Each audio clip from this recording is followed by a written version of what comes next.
Hi everyone, good evening. I'll just wait for participants to start joining in and I'll hang on for a minute.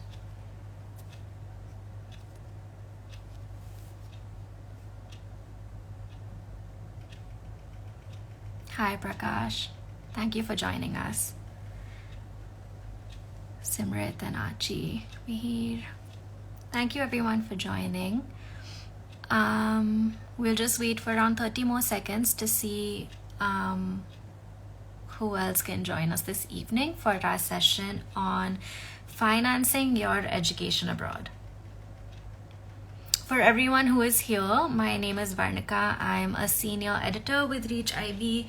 I help people work on their essays and improve them before they are ready to be sent out to colleges. And today I'm really excited to be talking to everyone about tips and tricks to be financing your education abroad. So for our session, we'll be covering multiple ways of financing. We won't focus only on scholarships or only on loans. We will look at the various pathways that students often choose to finance their own education.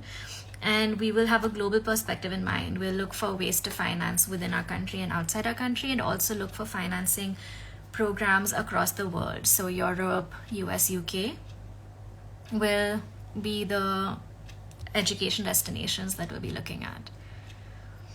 So now we have a sizable number of people here. It's 6:03, so I'll begin. As I had introduced myself to everyone who had just joined, I'm Varnika, a senior editor with Reach IB.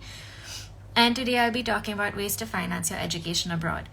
So we'll start with the thumb rules of financing your education, and a big part of financing an education is planning it. So all of you here that are joining us today are probably here for two reasons. You've gotten into a program and you're looking for funding now so that you can finally go and attend it this fall. Or you will be applying this upcoming fall-winter season for for programs that begin next fall. That means you're about to start your applications for your education abroad. And for those who've already gotten in, congratulations. And for those who are now going to start applying, all the best. So everyone is here at the right time. Those who are about to begin their education this year are either now choosing between colleges and using funding as one of the crucial points of information based on which you make your decision on which college to attend. And other people will be using funding to narrow down their college search. And that is my first tip today, that you start early and you plan in advance. So when you are applying to programs, it's important to consider your funding options in advance and see what kinds of universities you're applying to and what are the funding options they offer. So again, the best thing is to start early, and the first step is always to plan your course. So you have to consider things such as the location, the type of program you're applying to, what that program also involves. Will you be doing a program that is very lab intensive, that requires you to get membership to many on-campus resources, or will you be doing a program where you can fund a lot of your own studies? Second is the location. For example, if you're applying in the US, there are many rural suburban campuses where the cost of living is far more controlled than city campuses, where you will be paying higher rents for accommodation, where your cost of living, general grocery, will be higher than a suburban campus. So these are all big things. Of course, tuition is one. And the best thing is that all of this information will always be readily available to you at your university's website. So you can go to any department, especially departments are also very important, because even within the same university, different departments will be having different tuition rates, different processing fees, different student membership fees. So it's very important to begin with a large Excel sheet or however you like to plan your work, and just put down the numbers and see your approximate total cost of attending a certain program, right? Again, this is program wise. This will differ widely across countries and widely across even sub-regions and geographies. So that's important to get started with. And then the second thing is now you have a big number in mind, that this is how much you'll be spending on your education, on your 1 or 2 or even 4-year program. The next is knowing your options. So now your options are either you apply to private or government funded scholarships, either you look for financial aid within the department at which you're applying, or you find a way to self-finance, which could be either through loans that you take or from your own family or your own savings. So the thing is, so what we can start with, so see, these are the thumb rules, right? Start early, plan your finances, and know your options. So over the past 5 minutes now, I've explained how you can start early and start planning and what your options largely are in the market. So we'll begin with scholarships, right? Many people prefer scholarships because first they recognize you for your merit and they recognize that you are a student who deserves to be financed in order for you to get the education that you deserve. So scholarships are very rewarding. They're also very stress-free, right? A lot of the times with loans, it's a large personal responsibility on not just you, but also your family. So most students prefer scholarships. Not that any of the options are bad, but scholarships are always the most convenient. So for scholarships, there are multiple kinds of scholarships, right? So there are scholarships that you get from your university itself. And now these two scholarships can come under two categories. One category is merit-based scholarship. So typically in this, you will be applying to the university. Either the university will have been linked with some certain family grants that they get, some large standing trusts, or even some smaller departmental grants, right? That the university can use to fund incoming students' education. And a lot of the times these might be merit-based. So what they will ask you to do is they will ask you to apply specifically to a scholarship that suits you. For example, there might be a specific family trust at a university which wants to fund Indian nationals coming in to study the social sciences, right? And again, there are many scholarships for various streams of education also. And all of this information will be available on the financing page of your university's website, where you can see what scholarships within your university suit you.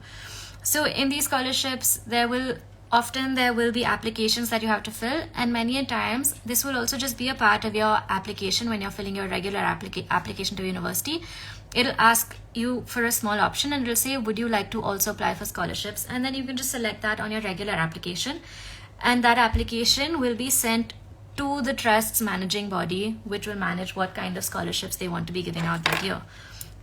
So that's one option. The second is departmental scholarship. The way that there are larger scholarships that happen at the university-wide level, there are also smaller ones that happen at the department level, wherein specific departments in the university, the department that you're applying to, would have their own funds that they can disburse for students coming in.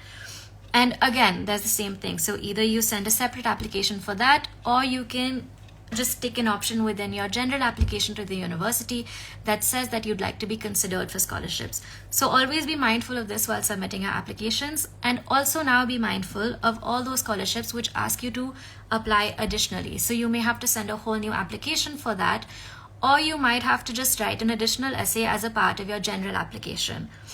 So in these, it's extremely important to be mindful of dates and of requirements. Many scholarship applications either end at the same time as your regular application cycle, or the deadline is a couple of months before.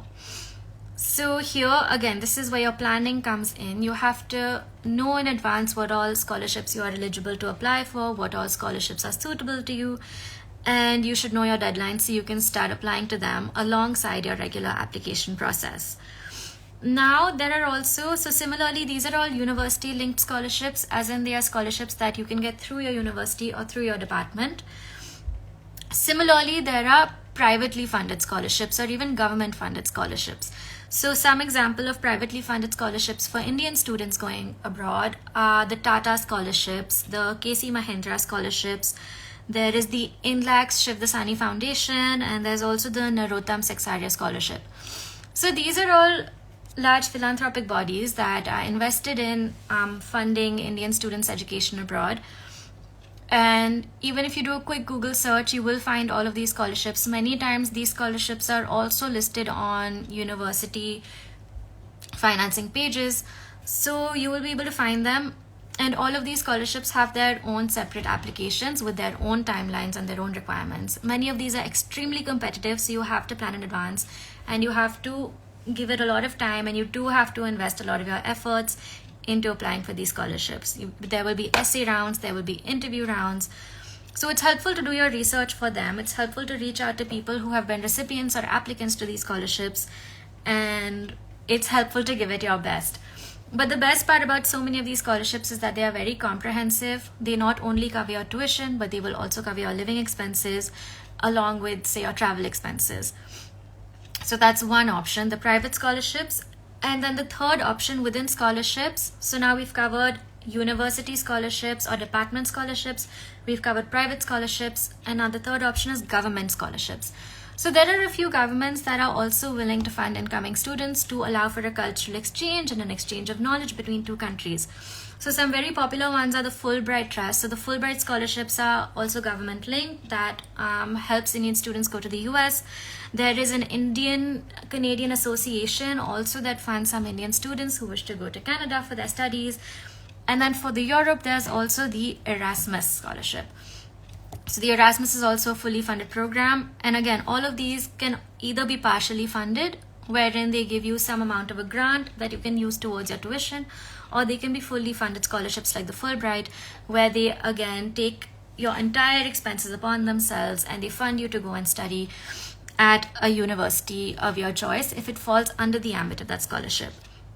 So that is government funded scholarships. So now we've looked at what all pathways there are for us to get scholarships from our university, from private trusts and individuals, and from governments. Now, along with scholarships, if one doesn't want to take a loan, there is also the opportunity for many students to do work and study programs. So here, and many universities actually offer this because many universities are interested in attracting very, very talented individuals to the departments. And what they'll either offer, so one thing you can do yourself is a work study program where you are studying and bearing the cost of your own education. But on the side, you're able to get a part-time job on campus or around your campus to fund your living expenses and smaller costs.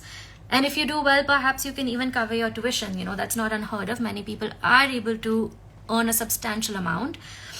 But even if you're not, there are many programs, especially in the US, that offer you the opportunity to do a TA-ship or a job with the department itself. And in return for that, either they give you a stipend or they give you tuition remission. So that in a sense can also be understood of as a scholarship, because you are offering your work to the university as a teaching assistant or as a research assistant. You can perhaps go and work in a lab. And in exchange for this, they will remit your tuition. So you will not have to pay tuition. Sometimes universities also do both, wherein you get a tuition remission and they also offer you a stipend, which is a great deal because that's like a scholarship, right? You're getting your living expenses paid for, and you're also not having to pay tuition. So these are some options.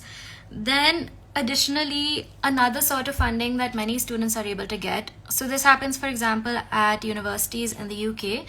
Oxford has this program. So Oxford has multiple colleges. So here also one of the forms of scholarships, there are many colleges that are very well funded within the Oxford University that can offer many scholarships. But lately there have also been a lot of colleges that are granting admission based on full aid. So if you get admitted to that Oxford College, they will fund your program for you.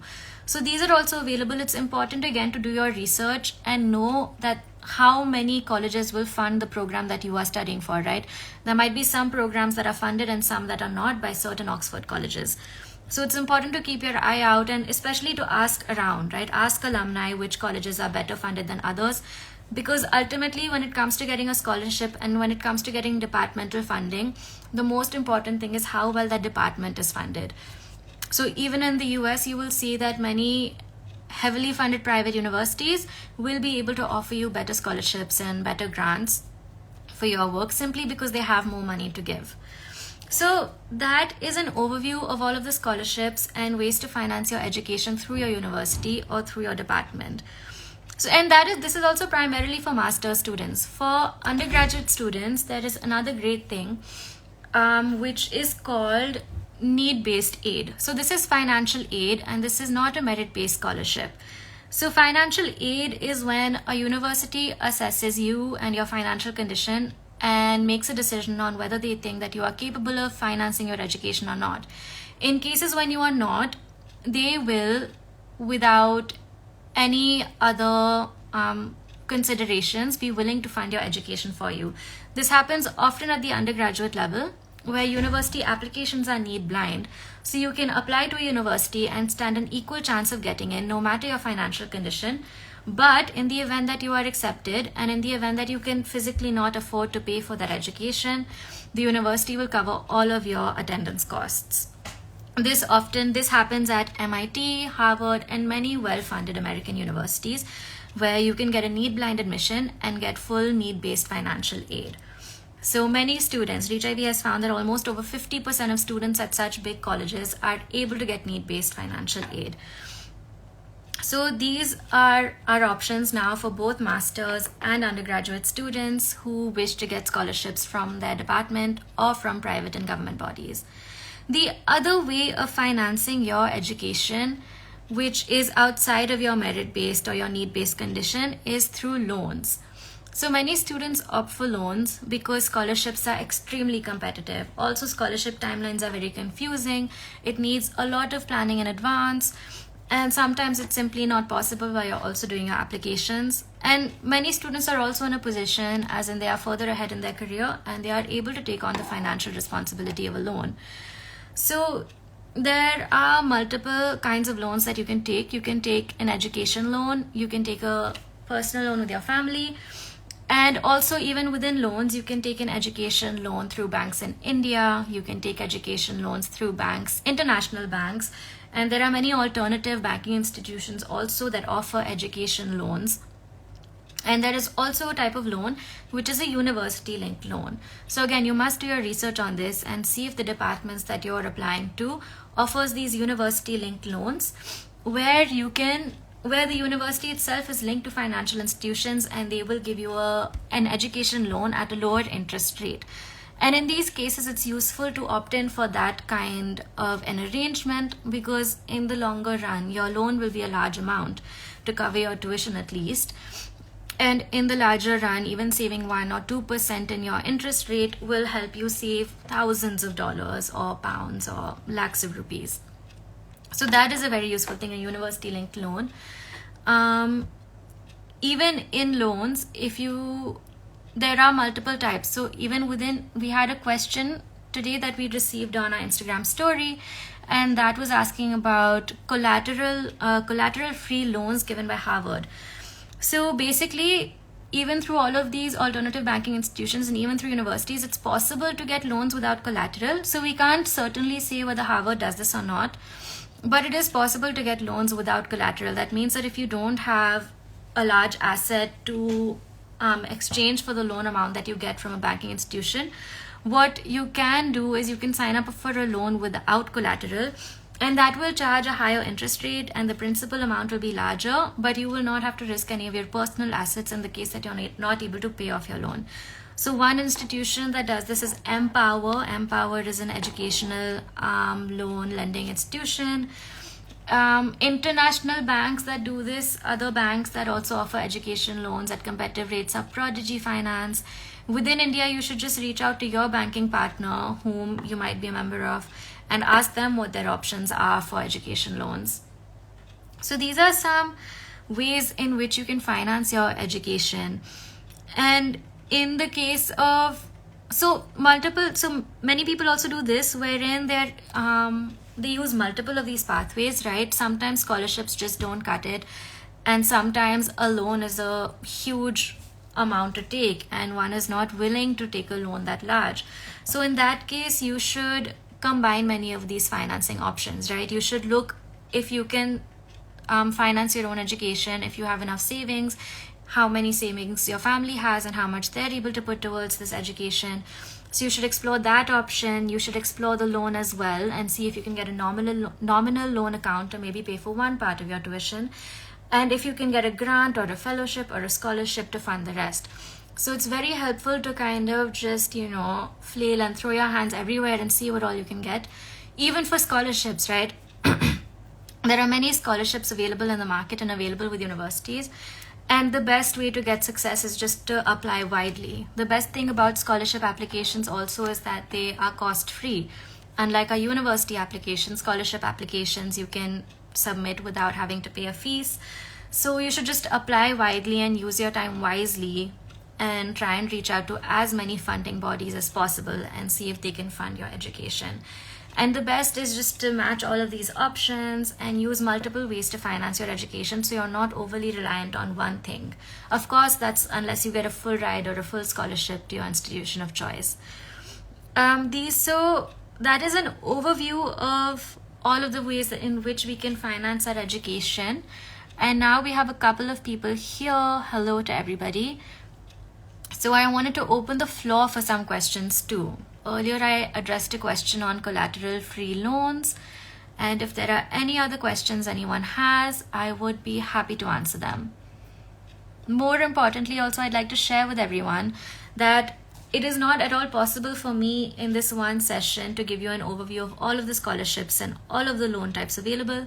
So it would be very helpful for everyone who is trying to now finance their education or planning to get a great package next year to just go onto the Reach IV website and look at our Finance Your Education tab.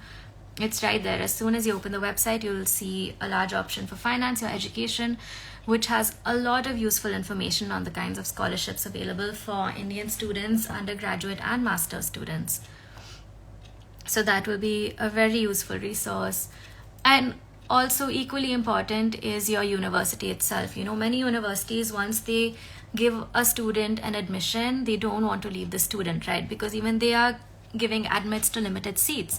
So they want everyone to come as much as possible. And often universities are very helpful when it comes to financing, and they will lead you to the right resources and they will show you what all scholarships are available. So these are again various ways in which you can take control of your financing. For other scholarship names, you can always write to Reach IV. You can reach out at our help email ID, help@reachiv.com. Another benefit actually that scholarships avail for students is that they are very prestigious. So a scholarship is not only a way to get your education funded, but it's also a way to show to the world that you are capable of receiving recognition for your merit. It looks great on your applications, and most importantly, scholarships also set precedent. So once you receive a scholarship of whatever amount, right? And that's also very important that when we apply for scholarships, we don't let anything limit us. You know, if it is not enough of a scholarship to cover our entire tuition, one must always apply anyway, and they can apply for multiple scholarships and multiple grants in order to fund the same program. That's never an issue. No one will ever say no if you have multiple scholarships coming into a program, because even the smallest scholarship is evidence of a great achievement, and that is always useful for your current program and in getting funding later on in life too. So for example, there are very small scholarship bodies too, which will be your local bodies, right? There are many clubs in India also which offer smaller scholarships to students who want to study abroad. There's the Rotary Club. In India, there's also, if you get admission to Oxford or Cambridge, there's an Oxbridge Society of India, which again offers very nominal scholarships. But again, these amounts are more than enough, for example, to either cover your living expenses for a month or two, to cover your travel expenses. So things like that, these smaller scholarships really help with. And again, it's never harmful to apply to as many scholarships as possible and to get as many scholarships as possible, because every small help will go a long way. Another very contemporary thing that students have started doing in order to fund their education is self-funding through crowdfunding. So many students are now setting up crowdfunding campaigns if they're able to make a moving case for why they want to study abroad and why they think that public help is the only way to get them there. In those cases, people are using philanthropic measures, public philanthropic measures like Keto pages or GoFundMe campaigns, in which they can crowdsource their college education money from the public, and using social media, they can spread awareness about their cause and their need to go and study abroad. And these are also becoming extremely successful ways of raising money for your college education, and more students are opting into it because, again, it's becoming very unaffordable to get the education that one deserves and needs. But again, it's very reassuring to go on the internet and see how many ways there are to finance your own education. So once again, we're almost towards the end of our session. I'd just like to ask everyone present if they have any questions at all. about financing your education, about how to plan your funds and your financing, about various scholarship or loan or self-funding options available to Indian students. If there are any questions, confusions that are there, please feel free to ask.